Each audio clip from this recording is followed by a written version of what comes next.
Hello, welcome to the channel and thanks for watching. Now, a couple of weeks before this video launched, I did a video on House Makabius armigers. So you might be thinking this video is just a repetition of that. And you're kind of right in some ways. There's going to be a lot of crossover between that video and this video. That video was all about the armigers kind of fighting alongside the Death Guard just at the time of the heresy, so there wasn't really any chaosification of it, just a bit of battle damage, that kind of thing. This video is what those armigers kind of look like now. Chaos wardogs. So Games Workshop have done the models very similar to the armiger models, but have put chains, chaos symbols, all those kind of things across them. I'm going to work off that, riff off that a little bit, and just be sort of like, what are these going to look like a few thousand years later? Now, I'm not going crazy Nurglification. If you've watched my channel before, you know I did a really Nurgly Knight army before. This is not kind of that. This is House Makabius kind of holding itself together, but drifting towards chaos. So you'll have already seen the battle damage that I've put on the model already, so I've drilled a few bullet impacts and holes and things like that, scuffed a couple of edges up to make it a bit less clean with the knife and clippers, and then just making the basing. Now, not really going to go through the basing too much here, but I've stuck on a bit of an orc, bit of equipment from one of the Kill Team box sets a couple of years ago, the Octarius set, and I've put some ammo crates on the other one. Now we're starting off with what I think is the easiest and best way to make cracked paintwork on models, which is the Grell and Earth from Games Workshop. Painting it on in a nice paste, kind of 0.5 mm to 1 mm thick, no more than that. Basically across the whole model where the paint is going to go. Not every single panel completely covered, but just a good coverage there. And you will see when it dries, it cracks and it goes flaky.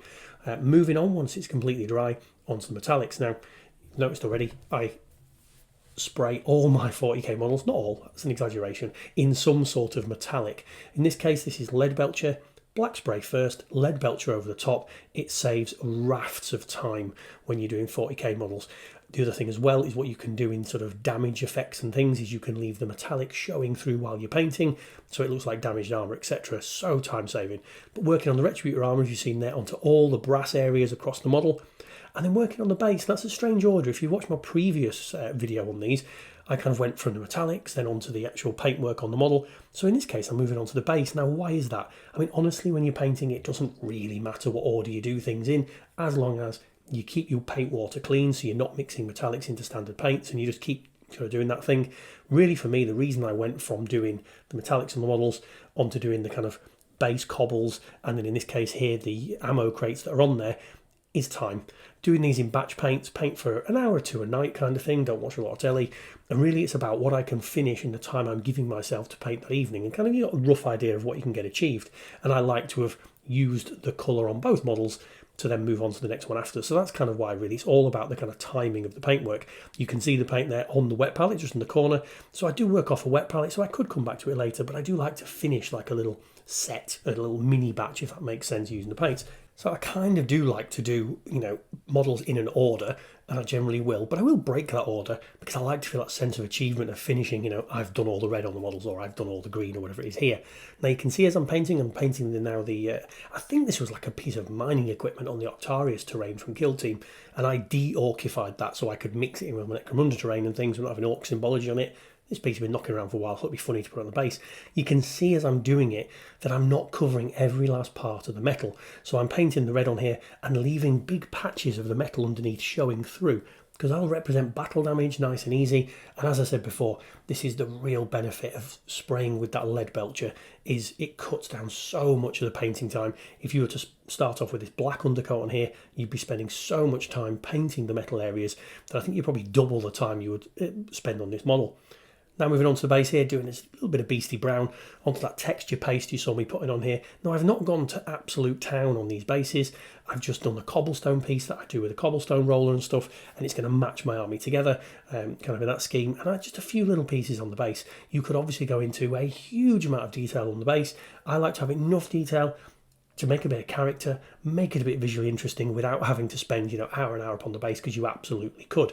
I'm doing an orky thing, by the way, because as I think I've mentioned on the channel a few times before, the guys I game with, one of them plays orcs, that's his sole army, and a little bit of trolling never hurts anyone with things on your base there.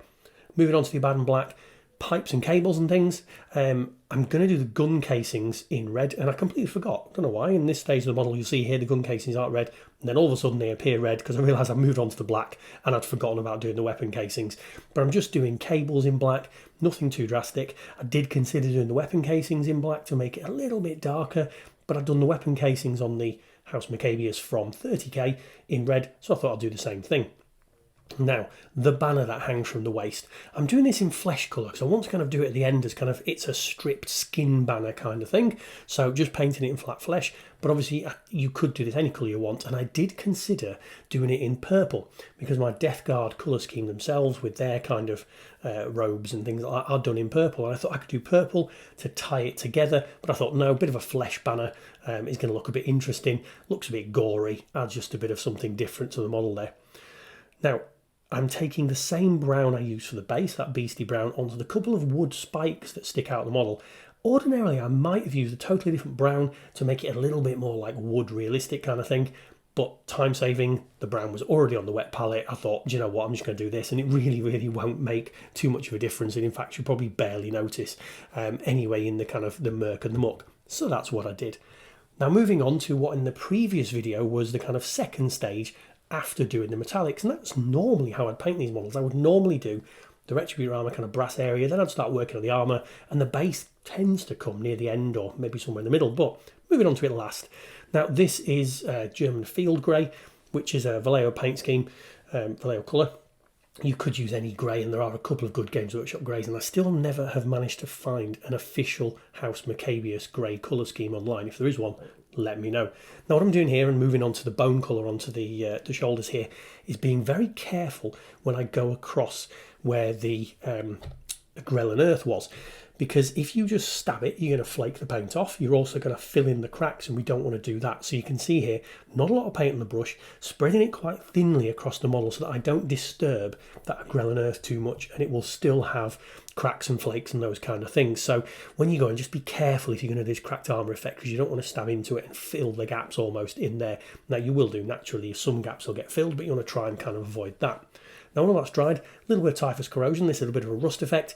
I don't go too mad on this, I don't think. I've seen people use it a lot more, putting it onto a couple of those areas where the cracked and damaged armour is, kind of around where the rusty parts are, and also on some of the pipe work in a minute. And you see here, I've skipped from the typhus corrosion using a totally different style of paintbrush because I've realised I've missed a couple of the horns onto the sort of growing out of the brass area.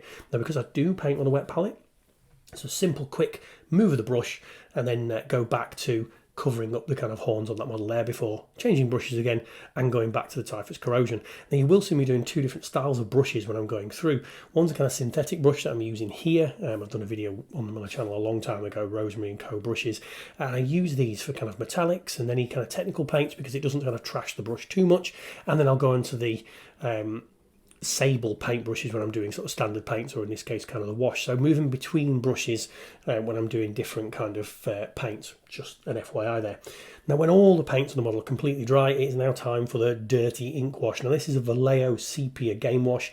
It's a very mucky dirty wash. You'll have seen it dozens of times on the channel. It is one of my favourite paints, and what this does is it will dirty down the entire model. It will make it a bit grimdark, a bit gross, a bit whatever. I also do use at times the Games Workshop sepia washes, and there are a lot of sepia washes out there. I like this one because it makes it dirty, more so than some of the others, but it does mean you have to do some work afterwards to kind of lift it up again. Well, you don't have to, but I do like to. You can see here when that sepia wash is now dried, you can see how it has really taken the tones and the colours of the cobbles right back down. So now I'm taking the same colour I used before, that kind of cold grey, again a Vallejo colour, but you could use any grey you wanted, and now I'm just going over the surface, bringing those colours back up to life. And that's really what I do at this stage now, is take all the colours I've already used, use them again on the model, but treat it as kind of a highlight layer. So if you see on the red here, I'm not going on every part I've already put the red on. I'm almost moving in from the areas where the red is and going kind of like a highlight layer in the middle of the paint, if that makes sense. So not hitting the edges where I've got this red going right to the edge, going more in the middle bit so it gives a few different kind of tones. Also not going into any of the recesses and those kind of things there. So treating it as a highlight layer, but using the same kind of paint that I've already used. And it does mean you don't have to be quite as precise or accurate because it's the same colour that you've already done. So obviously, you know, edge highlighting and all that kind of stuff, you've got to be super careful sometimes because it's a totally different paint layer. This you've got to be slightly less careful. Hope that makes sense. I can never quite explain properly my style when I get to this bit as to why I do it, but I'll try differently every time. So now it's on to the armour. You can see here, same technique, same as you're doing on the cobbles, not going into the gaps and cracks. I did put a bit too much of the sepia wash on there. If you look at those chains, they are really filthy dirty into the gaps and stuff there. Probably put a bit too much on than I normally would. But same technique, and again, trying not to fill in the cracked and damaged armour areas. So we're going just over the surface and we want to leave all that nice shade into the cracked and damaged areas, and you will see you know, that kind of building up very, very slowly, so taking a while to go over the paint. Now I did say I did put too much wash on. I did on the front of the panel for some reason. I went a bit too heavy with the wash, so there's probably less of the exposed lead belcher showing under that paintwork as there normally would be, but I do still really like the effect. So yeah, kind of crack on. Same thing on the shoulder pad here, working with the bone white, and again this has been on a wet palette for about 36 hours, so it is quite thin. We're putting very small amounts of paint on, being careful not to go into any of the gaps and cracks, leaving that kind of wash areas around the edges, and also leaving some of that murky streakiness showing through the paint, so it really does look a little bit gross. Now, moving on to the kind of vents and gun barrels and things with a 3-stage wash effect that I have shown on the channel quite a few times before, but this just nicely dirties up and gives that kind of burnt effect on here. So it's 3 Games Workshop washes. It's Druchii Violet, it's Drakenhof Nightshade, and it's Nuln Oil. First part, Druchii Violet, you want to cover kind of 3/4, maybe a bit more of the area you want to make look burnt and dirty. When that's starting to dry but not totally dry, Drakenhof Nightshade onto about 50%, and then at the end Nuln Oil of maybe 10 to 20%, and it gives a real nice burnt effect as we're going. Now, at this stage, we have now varnished the model, so I've done Munitor and varnish, and let that to dry, and then we're doing the effect. So a bit of blood for the blood god all over that kind of stripped bit of skin, and then Nurgle's Rot, my favourite kind of Nurgle paint.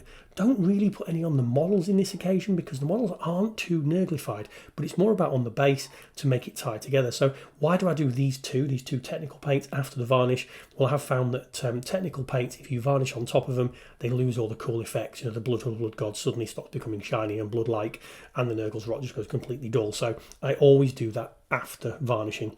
Now here's the finished models. So I think the cracked armour's come out really nicely. Hindsight, and maybe would have done the cracked armour onto the weapons as well, because that is paintwork. Don't quite know why I never do, but that's probably something to think about for the future. But I really like the 2 models, quite like the bases. I think they both turned out really nicely, and I think it's a nice evolution of what House Makabius looked like in the Heresy. So really I've not done anything different in terms of the colours I've used, just that kind of cracked armour effect and made them a bit more dirty, and I haven't done any of the House Makabius transfers on these models, so kind of visual difference there. More for House Makabius coming, more Nurgle coming on the channel. If you did enjoy that, like, comment, subscribe, and I'll see you again.